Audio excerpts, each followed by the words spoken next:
बोलो सियापति रामचंद्र की जय। बोलो भाई हनुमान की जय। बोलो भाई सब संतन की जय। जय सिया राम।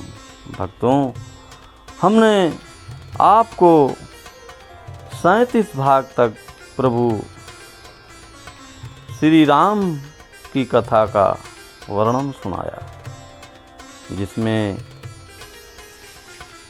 भोलेनाथ भगवान शिव शंकर पार्वती की शादी विवाह का वर्णन हुआ और हम सब सम्मिलित रहे, क्योंकि भक्तों यदि हम कथा सुनते हैं तो सम्मिलित ही होना है। प्रभु के विवाह में हम लोग सम्मिलित रहे, भोलेनाथ की विवाह समारोह में।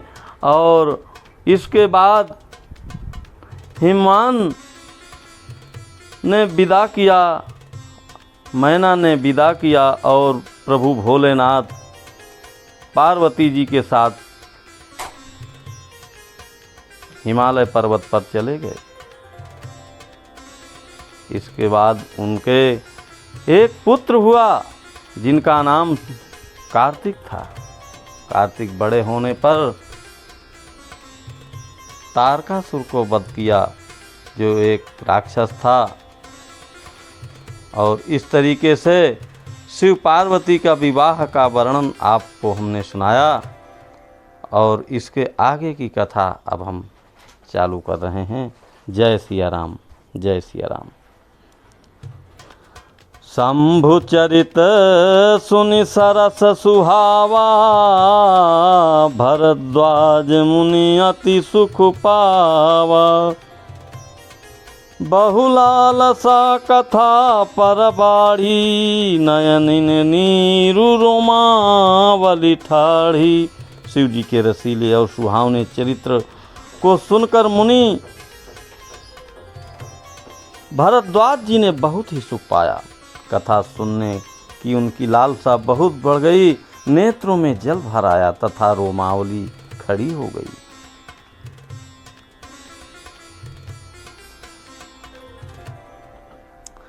हमने पिछले भी कई भागों में आपको बताया है कि याज्ञवल्क्य मुनि भरद्वाज मुनि को ये सब कथा सुना रहे हैं, क्योंकि उनके आग्रह से उन्होंने उनके संशय को मिटाने के लिए भगवान की ये कथा सुनाना प्रारंभ किया था। प्रेम विवश मुख आवन बानी, दशा देखि हर से मुनि ज्ञानी। अहो धन्य तब जन्म मुनीसा, तुमहि प्राण सम प्रिय गौरीसा। प्रेम में मुग्ध हो गए, मुख से वाणी नहीं निकलती। उनकी यह दशा देखकर ज्ञानी मुनि याज्ञवल्क्य बहुत प्रसन्न हुए और बोले, हे मुनीश, हा तुम्हारा जन्म धन्य है। तुमको गौरीपति शिव जी प्राणों के समान प्रिय हैं। शिव पद कमल जिनहि रति नाही, राम ही ते सपने हूँ न सुहाही। बिनु छल विश्वनाथ पद नेहू, राम भगत कर लक्षण एहू। शिव जी के चरण कमलों में जिनकी प्रीति नहीं है, वे श्री रामचंद्र जी को स्वप्न में भी अच्छे नहीं लगते। विश्वनाथ श्री शिव जी के चरणों में निष्कपट विशुद्ध प्रेम होना, यही राम भक्त का लक्षण है। शिव सम को रघुपति व्रत धारी, बिनु अघ तजी सती असी नारी। पानुकारी रघुपति भगति दिखाई, को शिव सम राम ही प्रिय भाई। शिव जी के समान रघुनाथ जी की भक्ति को व्रत धारण करने वाला कौन है, जिन्होंने बिना ही पाप के सती जैसी स्त्री को त्याग दिया और प्रतिज्ञा करके श्री रघुनाथ जी की भक्ति को दिखा दिया। हे भाई, श्री रामचंद्र जी को शिव जी के समान कौन प्यारा है।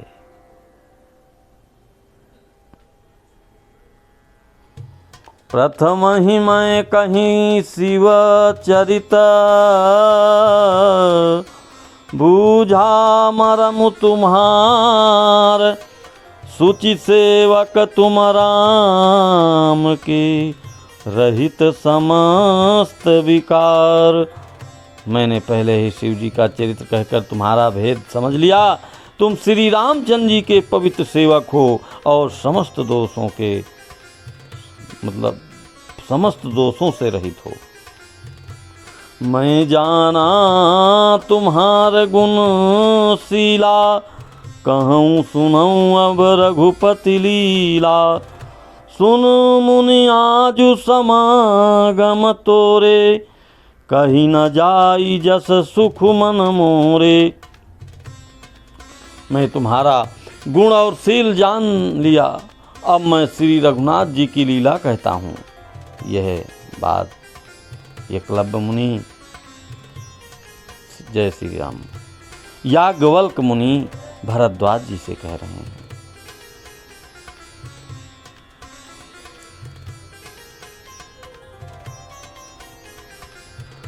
रामचरित अति अमित मुनीसा, कहीं सन सकहीं सतकोटि यही था।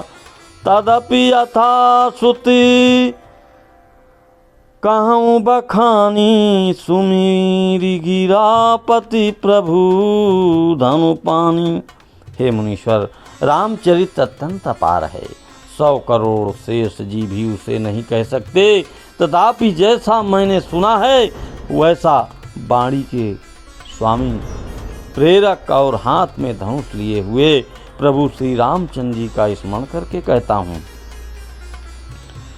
शारद दारुनारि सम स्वामी, राम सूत्रधर अंतर जामी।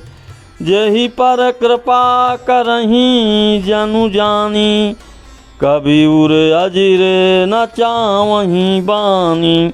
सरस्वती जी कठपुतली के समान हैं और अंतर्यामी स्वामी श्री रामचंद्र जी सूत पकड़कर कठपुतली को नचाने वाले सूत्रधार हैं। अपना भक्त जानकर जिस कवि पर वे कृपा करते हैं, उसके हृदय रूपी आंगन में सरस्वती को वे नचाया करते हैं। प्रणमऊँ सोई कृपाल रघुनाथा, बरनऊँ विशदता सुगुण गाथा। परम रम्य गिरिवरु कैलासु, सदा जहाँ शिव उमा निवासु।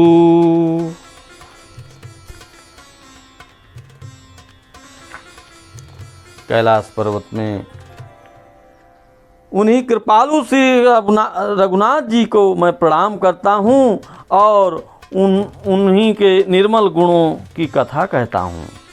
कैलाश पर्वत में श्रेष्ठ और बहुत ही रमणीय हैं, जहाँ शिव पार्वती जी सदा निवास करते हैं। सिद्ध तपोधन जोगी जन, सुर किन्नर मुनि वृंद। बसहि तहाँ सुकृति सकल, से वहीं शिव सुख कंद। सिद्ध तपस्वी योगी गण देवता किन्नर और मुनियों के समूह उस पर पर्वत पर रहते हैं। वे सब बड़े पुण्यात्मा हैं और आनंद कंद श्री महादेव जी की सेवा करते हैं। हरिहर विमुख धर्म रति नाही, ते नर तहाँ सपने हूँ नहीं जाहीं। तेहि गिरी पर्वत बिटप विशाला, नित नूतन सुंदर सब काला। जो भगवान विष्णु और महादेव जी से विमुख है और जिनकी धर्म में प्रीति नहीं है, वे लोग स्वप्न में भी वहाँ नहीं जा सकते। उस पर्वत पर एक विशाल बरगद का पेड़ है जो नित्य नवीन और सब काल छहों ऋतुओं में सुंदर रहता है। त्रिविध समीर सुशीतली छाया, शिव विश्राम विटप सुति गाया। एक बार तेहि तर प्रभु गयऊ, तारु बिलो की उर अति सुखु भयऊ। वहाँ तीनों प्रकार की शीतल मंद और सुगंध वायु बहती है और उसकी छाया बड़ी ठंडी है। वह शिव जी के विश्राम करने का वृक्ष है जिसे वेदों ने गाया है। एक बार प्रभु श्री शिव जी उस वृक्ष के नीचे गए और उसे देखकर उनके हृदय में बहुत आनंद हुआ। निज कर दासिना गरि पुछाला, बैठे सहज ही शंभु कृपाला। कुंद इंदुदर गौर शरीरा, भुज प्रलंब परिधन मुनि चीरा। अपने हाथों में बांधकर बिछाकर कृपालु शिव जी स्वभाव से ही बिना किसी खास प्रयोजन के वहाँ बैठ गए। कुंद के पुष्प चंद्रमा और शंख के समान उनका गौर शरीर था। बड़ी लंबी भुजाएं थीं और वे मुनियों के से वल्कल वस्त्र धारण किए हुए थे। तरुण अरुण अंबुज समचरना, नख दुति भगत हृदय तम हरना। भुजग भूति भूषण त्रिपुरारी, आननु शरद चंद छवि हारी। उनके चरण नए पूर्ण रूप से खिले हुए लाल कमल के समान थे। नखों की ज्योति भक्तों के हृदय का अंधकार हरने वाली थी। सांप और भस्म ही उनके भूषण थे और उन त्रिपुरासुर के शत्रु शिव जी का मुख शरद पूर्णिमा के चंद्रमा की शोभा को भी हराने वाला, फीका करने वाला था। जटा मुकुट सुर सरित सिर, लोचन नलिन विशाल। नीलकंठ लवन निधि, शोभबाल विधुबाल। उनके सिर पर जटाओं का मुकुट और गंगा जी का शोभायमान थी। कमल के समान बड़े बड़े नेत्र थे।